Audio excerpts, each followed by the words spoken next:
Good morning and welcome to this week's Pastor's Chat. I'm Randy Sherrill, the teaching pastor here at Fletcher United Methodist Church. And again, I wanted to take a personal moment of privilege to begin, as I want to again thank you for the many cards, calls, expressions of love for Kathy and me during the past 2.5 months. It seems like forever, and it seems like just a few days at the same time. But I celebrate that Kathy's growing stronger day by day, and she's gaining confidence. And she really is proving that she is very determined, and she's a fighter, and she's tough. And I, again, thank you for all the tens of thousands of prayers. And also, whether you prayed for it specifically or not, she's had an amazing team of therapists and physicians that have been extremely careful and caring and helpful, and that's made such a huge difference. So again, thank you. What I really wanted to talk about today is something that I know a lot of people are wondering about, and we've had questions, and so I wanted to bring you up to date. The Reentry Task Force met on Monday evening in a Zoom meeting to discuss further plans when we can return safely to in-person worship.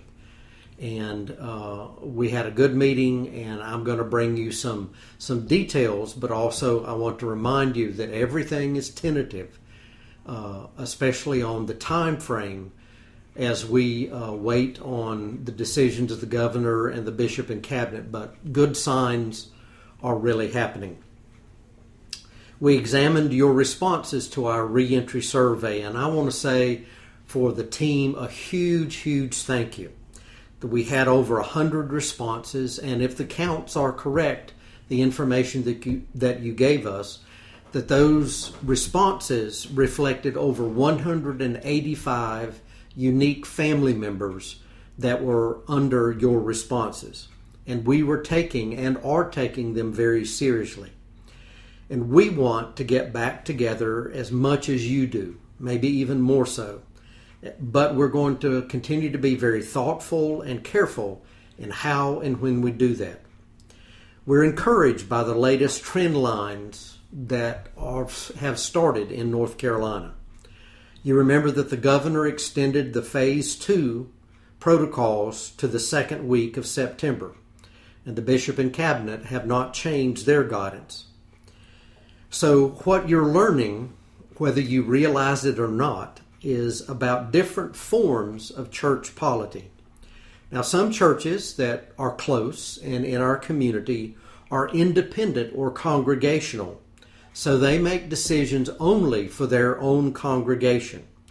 But we, like several other major denominations, are in a more connectional church, and we operate within a system where there are multiple layers of accountability and oversight.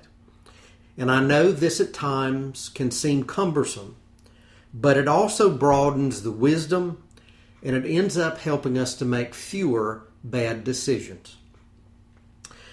In translating your survey responses to real numbers, there is a strong indication that when we reopen, we will launch with one service at a time that we're still trying to determine when that will be across the morning time.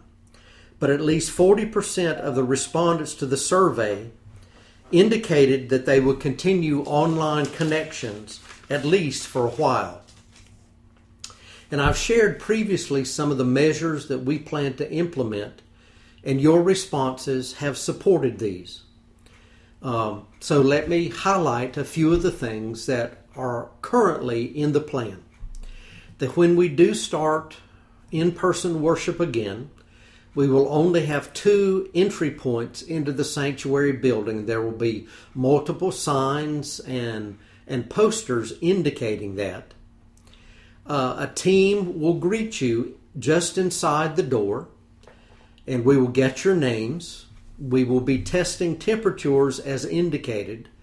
And depending on how long that takes, we may try to do everyone or as many folks that have any question. And then you will be directed to the seating area that we ask you to occupy.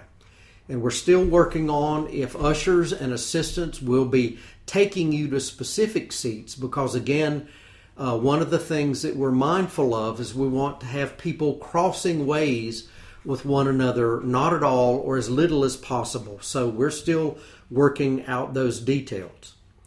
When you come in to that greeting area, there will be bulletins that will be available. There will be a contribution box where you can place your offerings at each one of those stations, and we'll also have one at least at another spot. There will be a touchless hand sanitizing station provided there also. And other than the very young, we will require, and again, I want you to hear this, we hope that everyone will be willing to wear a mask other than the very young, unless that just causes you great difficulty. Traffic flow patterns will be clearly indicated, especially for use and return from the bathrooms. And we will ask that you maintain at least 6 feet distance from all persons outside of your own family unit. And it hurts me badly because I miss you so much, as we all do. But no hugging, touching, or physical contact. And we'll give some suggestions of how you can tell your friends that you want to greet even more lovingly, how that you can show that. The service will probably be shorter than usual, and some things will be quite different. But we want to try to make it as regular as possible. But there will have to be some changes, and the trustees are helping. All of the HVAC filters and systems have been tested. All the filters have been recently replaced, and everything has been checked. And we're looking at ways in which we can get even increased airflow. And at the end of the service, everyone will remain seated, and you will be dismissed individually by section again to minimize passing too close. Obviously, I think you can understand that when we reassemble, we heartily request and really prayerfully request your wisdom, your patience, good sense of humor, and cooperation. Let's prioritize consideration of and care for one another. For the first few Sundays, the worship team, in hopefully some humorous and light-hearted ways, will demonstrate some very basic things. For example, we've placed step and pulls on the inside of each of the new bathrooms on their door. And so you can take your foot and you can get the door open enough that you can get it open the rest of the way with your shoulder or your backside. And also you can use your backside to get into the bathrooms. We will honor, and yes, we will honor each family unit's decision to be present or online. And if you come on one of the Sundays, but for some reason you don't feel safe, there will be nothing wrong with you deciding to exit the facility and go back home and participate online. And I trust and I know that we at Fletcher Church are a loving and considerate people, and we can do this. We really can. The Reentry Task Force has decided, and again, I want you to hear this, that the tentative first Sunday that we're at all comfortable to reassemble will be September the 20th. And again, that is tentative. If the trend lines continue, and the Governor Cooper and the Bishop and Cabinet also deem this possible. So please, when you hear that date, don't just say, oh, that we're coming back that day. Again, we're praying and hoping, but that will be the very first possible Sunday to get back together. This is a target, not a promise. And we will be constantly assessing everything, and we will inform you in every way that we can as we move forward.